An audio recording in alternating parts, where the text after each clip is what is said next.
My friend, what did you think of From Russia with Love? Well, this movie's great. I mean, I've joked about it a lot, but the truth is I truly do enjoy this. Like I mentioned earlier, it improves on almost every aspect of Dr. No. It's still very slowly paced for the first hour and a half or so, but at the same time, that stuff's a lot more interesting because we've always got Red Grant in the background, and he just like makes everything so much more fascinating.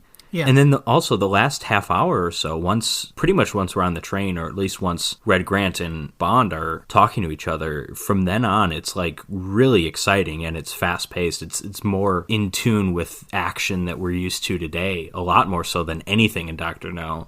We get like a few things that you could kind of say they feel like climax sequences in the action scenes, as opposed to in Dr. No, we just get Bond messing around with a little wheel thing when he's wearing his hazmat suit. Like, this movie is just a lot more exciting. Well, I agree with you on every point you said, and I think it's important to point out that with Dr. No, it was kind of a mystery movie. It had that plot that was revolving around a mystery that was then semi-wrapped up at the end. You started this by saying that it didn't really have a plot. Well, you're right. But remember the last episode when we recorded Dr. No and whatever the hell else we did. What did we do? Shocker, that's it. Remember we were talking about how it wasn't really a spy movie, how it was kind of like a mystery movie. But this is the first James Bond spy movie. It's all about espionage. He is that globetrotter. He is going to different countries, and he's dealing with the Russians firsthand, and Bulgarians, and gypsies, et cetera. Yeah, and gypsies, lots of gypsies. But I mean, this really is a movie about the art of spying, and it's made even more interesting when you think, I mean, the Cold War was a real thing, let's not forget here. And it was really big in Istanbul, in all of Turkey, really, because that was where East met West. So you had all these different spying agencies from all over the globe kind of meeting, which is really neat to think of. But yeah, I like this movie a lot because it's the first James Bond spy movie and action movie, where Dr. No had a bit of action, but it was mostly running. Dr. No felt like you're watching a filmed play in a lot of ways, because it's a lot of just like talking, very dialogue heavy. This has a way of, I mean, it's still talky, there's a lot of exposition, there's a lot of kind of slow scenes, but they found a way to just deliver that information in a more interesting way, even if it's just Red Grant hanging around in the background. Like, I love that scene at the train station. I mean, when Bond is out on the platform just kind of walking, and you see Grant behind him on the train, and when Bond like stops to kind of look around, Grant is behind a wall in the train where he can't see him. Like, I love the stuff like that. But yeah, this is a really fun movie. I think this is a top 3 or 4 James Bond movie, probably. I think you'll probably agree. Yeah, it's definitely in my top 5 for James Bond movies. Yeah, I mean, there's a lot of ways to measure a good Bond movie, of course. I mean, some are here for the schlock, and some, you've got your Moonraker fans, you've got your Man with the Golden Gun fans. Yeah. And I like those to a certain extent, but if I'm talking about, like, what are the best of the best, to me it comes down to, like, 3 or 4, and this is among them, for sure. But yeah, I really like this one. Definitely, like I said, top 5 James Bond movies. We skipped over a lot of the exposition stuff. We skipped over a lot of the relationship between Bond and Tatiana. And I think that's fair, because I think the point of this is that she is a spy pretending to be in love with him, but she eventually does fall in love with him, right? Yeah, allegedly. And to me, that transition, I don't know where it happens.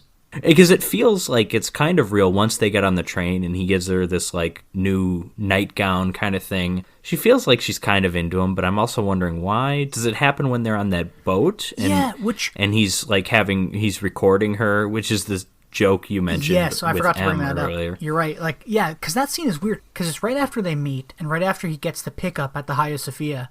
Or no, maybe it's right before that, but they meet on the boat, and he's recording her, and he's asking her questions about the Lector. To quickly mention that joke, at some point Bond mails this recording to MI6, and they get to listen to it. They're all sitting in a room, like M and a bunch of other high-ranking MI6 officials, I guess, and Moneypenny. And Moneypenny for some reason. Yeah, they're all sitting in this room listening to this recording. Tatiana keeps interrupting when Bond is trying to ask her questions or when she's supposed to be answering. She keeps saying, "Oh, I love you, but I love you so much. Can we please go away again together? Please, can we go back to the hotel room?" or whatever the hell she's saying.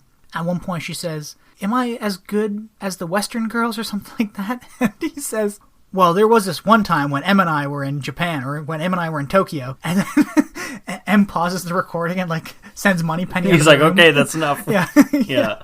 That is the funniest part of the movie for sure. Yeah, I definitely laughed out loud there. But yeah, I'm not really sure when she actually fell in love, because you're right, when they do get onto the train. The transition just isn't very clear. No. Though we mentioned the plot, it's a relatively easy to follow plot. It's also an insane plot. Mm-hmm. The thing is Spectre's trying to get a Lector, and in order to do that, they take an employee of theirs who has access to a Lector and has her help a British agent get it so that they can get it from him. It's insane. Yeah, but remember, honestly, the point Red of the plot Grant too is to also kill James Bond to avenge the death of what's his face. That's Dr. true. No. That's true, which is kind of weird because Spectre doesn't seem like a. I think the R does stand for revenge in Spectre, but I was going to say that they don't seem like they don't care. They don't seem like a group that would like care about Dr. No and like want to seek out vengeance for him, because really he's just some half robot, half Chinese guy that who he got when he slipped because his robot water. hands couldn't grab onto metal. Yeah, I mean, you'd think Blofeld would be like, "Thank God we got rid of that loser. Now let's move on." Yeah, because Blofeld's employed some losers in his time. I mean, he really has. And Dr. No is one of the bigger ones, I think. Yeah, poor Dr. No. Oh, and another way in which this movie is an improvement, we have a non-white actor playing our main Turkish character here. Oh, yeah. Unfortunately, it's a Mexican actor, so we're still not that close, but it's an improvement.